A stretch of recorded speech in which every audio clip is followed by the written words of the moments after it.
Bismillahirrahmanirrahim.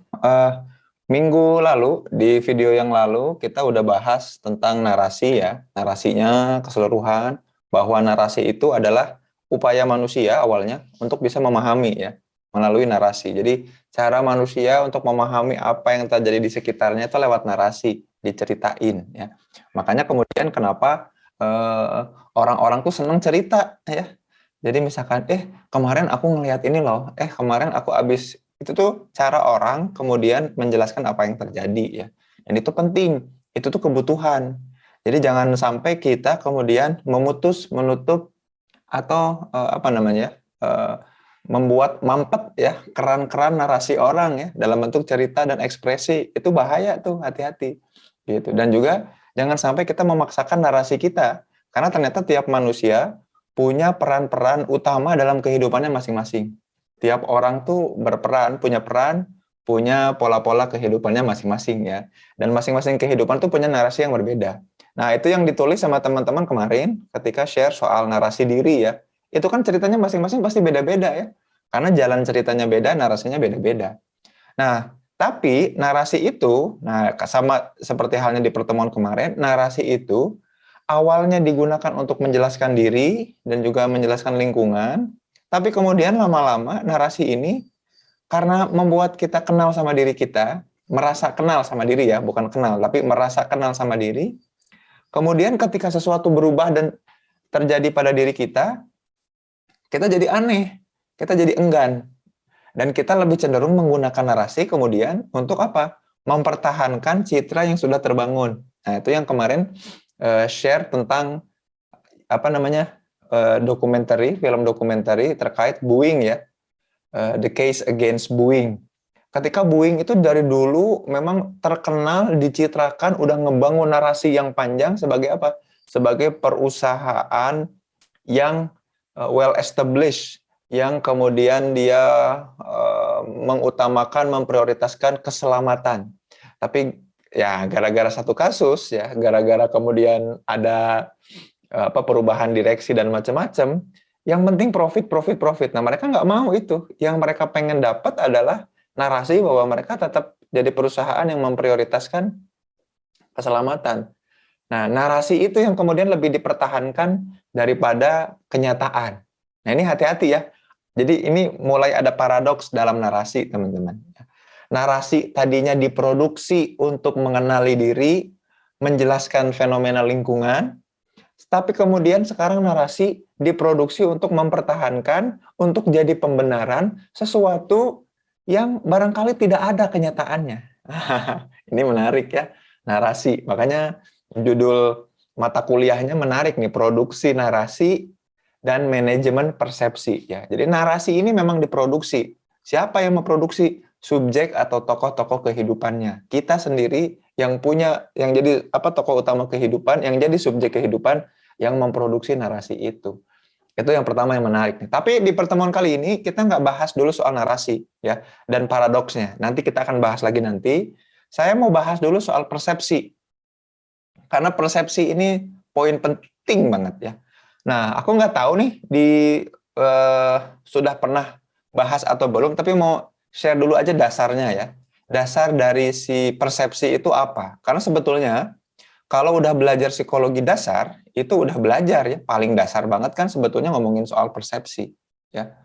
Ngomongin soal persepsi. Coba kita persepsi ya. Apa itu sebetulnya persepsi? Ya, persepsi itu apa? Ya. Jadi kalau digambarkan, simpelnya itu seperti ini ya. Ini dunia ya, ini dunia atau kemudian objek ya. Objek. Nah, kita itu mencoba untuk memahami si objek ini. Mencoba untuk memahami dunia, mencoba memahami objek. Kita melihat lewat apa? Lewat indera. Nggak ada yang namanya indera ya di sini ya. Indera ya. Indera. Yang 5 itu lewat panca indera ya. Melihat, mendengar, merasa. Kemudian prosesnya kemudian apa? Memaknai. Kita ngasih apa? Ngasih meaning, ngasih makna. Nah, ini menarik ya. Kenapa menarik? Karena di hewan atau di makhluk lain selain manusia, proses persepsi ini tidak terjadi. Jadi di hewan itu di skip ya. Dunia objek, indera langsung respon. Dunia objek, indera langsung respon. Ini kalau hewan. Ya. Makanya responnya instinktif. Dia ngelihat ini akan mencelakakan, flight atau kabur. Ini mangsa, fight, dikejar. Jadi responnya cuma dua, dideketin apa kabur gitu ya. Itu instinktif banget. Ya, makanya kalau teman-teman nonton YouTube-nya Alsat ya, Alsat Ahmad, sepupunya Raffi Ahmad, itu kan gitu ya, ngedeketin hewan-hewan buas tuh dia seneng karena tahu, dan dia tahu pola-pola perilaku hewan yang memang seperti itu. Saya pernah ngedampingin beberapa bulan, ada Dr. Kelly Baxter, sekarang udah jadi profesor di University of Queensland. Pas beliau datang ke Indonesia, saya nemenin ya waktu lagi kuliah di UI S2. Nemenin beliau cerita. Beliau itu pakar developmental and comparative psychology. Kerjaannya itu mempelajari, meneliti perilaku hewan untuk ngecek nih apakah perilaku hewan dan pattern-patternnya itu muncul juga di manusia. Nah, beliau bilang bahwa hewan itu ya gitu, polanya gampang diprediksi. Kita tahu polanya seperti apa. Kita bisa mengkondisikan stimulus responnya gampang. Makanya teman-teman kalau pernah ngelihat video ayam yang matuk kertas warna, terus dikasih makanan, terus dia dikasih warna lain, dia nggak akan bisa pergi kemana-mana karena udah bisa diprediksi perilakunya ya. Ini menarik nih. Tapi kalau manusia nggak gitu, my friend, teman-teman semua ya. Ketika ada dunia objek, dia di indera, maka dia ngasih makna yang beda. Sama halnya ketika teman-teman nyimak Zoom ini, video ini, ya. Ketika teman-teman melihat, maka teman-teman dengan otaknya yang berbeda-beda, ya, itu memproses makna yang beda di pikirannya.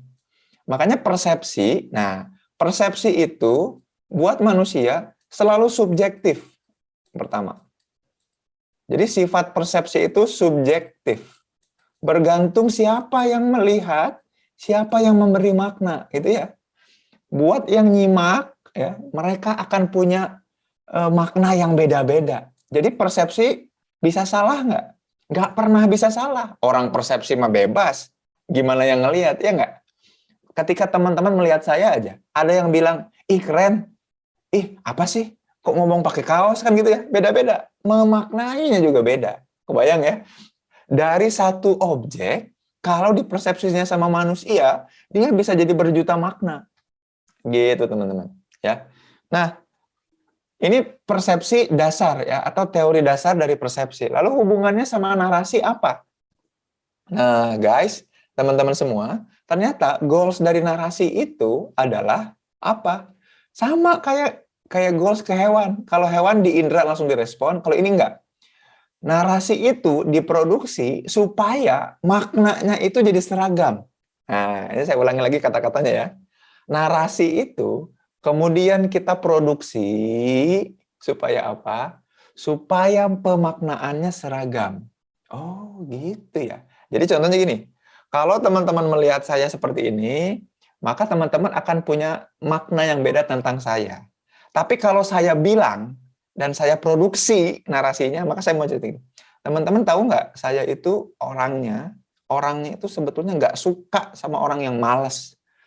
Paling benci sama sesuatu yang kemudian banyak alasan. Senang tuh sama sesuatu yang gerakannya cepat, kerjanya cepat, dan pintar. Nah, narasi itu ya. Jadi teman-teman akan punya persepsi, oh, aku kalau berinteraksi sama beliau, maka aku harus seperti apa. Nah, itu di-manage persepsinya. Sampai sini kan kebayang ya? Nah, outputnya apa? Output dari pemaknaan yang di-manage adalah responnya pun jadi termanage. Jadi, goals dari produksi narasi terhadap manajemen persepsi apa? Respon berupa apa, teman-teman? Berupa sikap. Ya, jadi goals-nya adalah sikap. Sikap itu apa? Sikap itu adalah evaluasi terhadap objek. Jadi balik lagi ke sini. Sikap itu evaluasi terhadap objek. Biasanya dicirikan oleh dua hal. Dualitas atau valensi. Apa itu valensi? Positif atau negatif? Ngedukung apa enggak? Makanya kalau teman-teman cek Twitter, ya semua yang ada di Twitter, itu teks-teks narasi semua. Tujuannya cuma satu, ngajak orang jadi positif Atau ngajak orang jadi negatif sama apa? Sama objek sikap. Contoh, ada narasi dari seseorang yang bilang, keren gini kok pekerjaannya, masa sih nggak 3 periode gitu ya? Keren gini kok kerjaannya, masa sih nggak 3 periode? Nah, itu tuh memproduksi narasi seperti itu supaya yang membaca merespon. Merespon dengan sikap. Sikapnya apa? Apakah positif, mendukung 3 periode, atau negatif, tidak mendukung 3 periode. Jadi yang dibangun adalah sikap. Karena kemudian nanti sikap ini berujung pada perilaku gitu. Mudah-mudahan paham ya. Jadi ternyata goals dari seseorang ngebangun narasi adalah ini, like and dislike.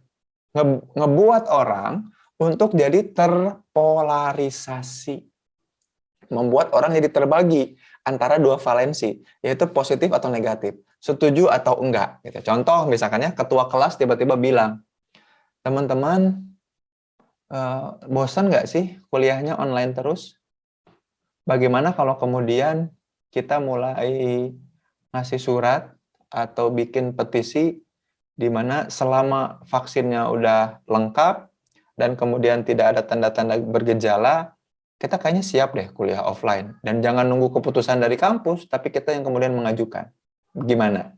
Itu kan narasi yang membuat orang kemudian meresponnya apa? Setuju apa enggak? Gitu ya. Sampai sini paham ya? Persepsinya simpel. Beda kalau misalkan, bagaimana pendapat kamu tentang kuliah online?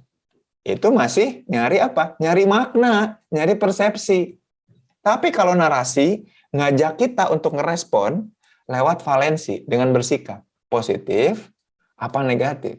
Jadi teman-teman, apa-apa yang dilakukan oleh para social influencer itu di sosial media, itu mereka ngeproduksi narasi ke kita supaya kita apa?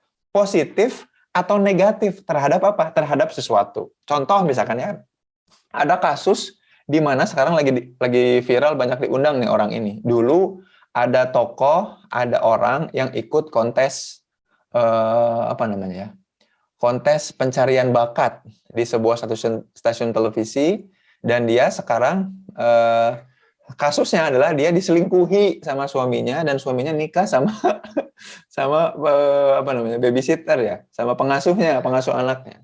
Dia diundang di beberapa podcast, kebayang ya? Narasinya apa? Narasinya supaya apa? Mendukung sama dia gitu ya. Narasinya kan kali itu supaya kita bersikap positif sama dia gitu. Termasuk di podcastnya satu orang yang dulunya pesulap yang botak gitu ya. Beliau mengundang satu Menko membahas tentang perpanjangan periode supaya kita punya sikap yang positif sama perpanjangan periode. Itu kan gitu. Goals narasi itu adalah ke situ, teman-teman. Nah, jadi kalau teman-teman ternyata punya sikap atas sesuatu, jangan-jangan bukan karena teman-teman memang punya persepsi yang seperti itu. Jangan-jangan karena teman-teman udah apa? Didorong sama orang lain, sama social influencer untuk positif atau negatif sama objek tertentu. Disuruh positif atau negatif sama boba, disuruh positif atau negatif sama BTS, disuruh positif atau negatif sama macam-macam ya. Menarik ya. Produksi narasi dan manajemen persepsi. Persepsi yang tadinya membuat kita memaknai lebih dalam apa-apa yang kita lihat dan kita rasakan, ternyata juga udah disetir dan dipelintir oleh narasi-narasi dari orang lain. Makanya kan kenapa ada sponsored content ya. Apa itu sponsored content? Ketika orang sharing konten, lagi bikin narasi dalam sosial medianya, lalu disponsori, ngajak supaya orang yang nyimak itu apa? Mendukung, menyukai, suka sama apa? Sama tadi objeknya, gitu ya. Kalau kita misalkan nonton YouTube-nya Andre Taulani, tiba-tiba makan mie lemonilo, enak, atau minum kopi gitu ya. Kopinya apa ya? Ya kayak gitulah. Atau misalkan Nutrisari wedang jahe. Jadi iklan juga ini ya. Ini contoh supaya orang jadi positif terhadap sesuatu. Begitu kira-kira. Nah, sekarang lagi rame nih para influencer dunia lagi mempromosikan Mac Studio ya. Jadi ada Mac Studio, satu PC yang kecil, lebih gede dari Mac Mini, yang dia punya prosesor namanya apa? M1 Ultra. M1 Ultra itu prosesor yang paling cepat, 2 kali lipat cepatnya dibanding M1 Max. Padahal M1 Max saja dibanding semua prosesor paling cepat paling efisien. Nah, gara-gara saya ngomong tadi pun, teman-teman jadi punya sikap positif sama itu kan ya, sama Apple dan Mac Studio. Sampai sini kebayang ya? Ini namanya produksi narasi dan manajemen persepsi. Nah, minggu depan kita akan bahas bagaimana cara memproduksinya, juga paradoks-paradoksnya, ya. Dan supaya nanti pas kita selesai UTS, kita mulai praktikum, ya, mencoba untuk membangun narasi supaya orang setuju atau tidak setuju terhadap objek sikap. Asik ya, seru ya, gitu ya. Memang mau nggak mau propaganda dan perangnya itu udah bukan perang secara fisik lagi seperti Ukraina dan Rusia. Perangnya adalah propaganda di sosial media. Kalau teman-teman nyimak ya, perang propaganda di sosial media, banyak hoax dan narasi hoax yang bohong yang dihasilkan oleh baik itu pihak Ukraina dan juga pihak Rusia. Dalam rangka apa? Meraih simpati dari orang-orang di seluruh dunia. Gitu. Salah satunya lewat sepak bola ya. Kalau dulu tiap kali nyetak gol, kita ngomongin Palestina, share bendera Palestina, buru-buru dihukum. Kenapa? Tidak ada politik dalam sepak bola katanya. Sekarang semua serba Ukraina. Jadi kasihan Chelsea ya, lagi diboikot tuh. Gitu ya, buat yang nggak ngerti ya nggak apa-apa ya. Ini juga narasi ya, jadi pengen tahu ya kenapa seperti itu. Tapi itu kira-kira bahasan tentang tema kali ini. Oh, inilah cinta pertama bagi diri ini. Takkan ada yang bisa mengganti semua rasa ini padamu. Ku mulai merasakan rasa cinta, cinta yang tumbuh di setiap saat. Ku lukis sebuah kisah yang nyata agar semua tak berakhir. Ku mulai merasakan rasa cinta, cinta yang tumbuh di setiap saat. Ku lukis sebuah kisah yang nyata agar semua tak berakhir.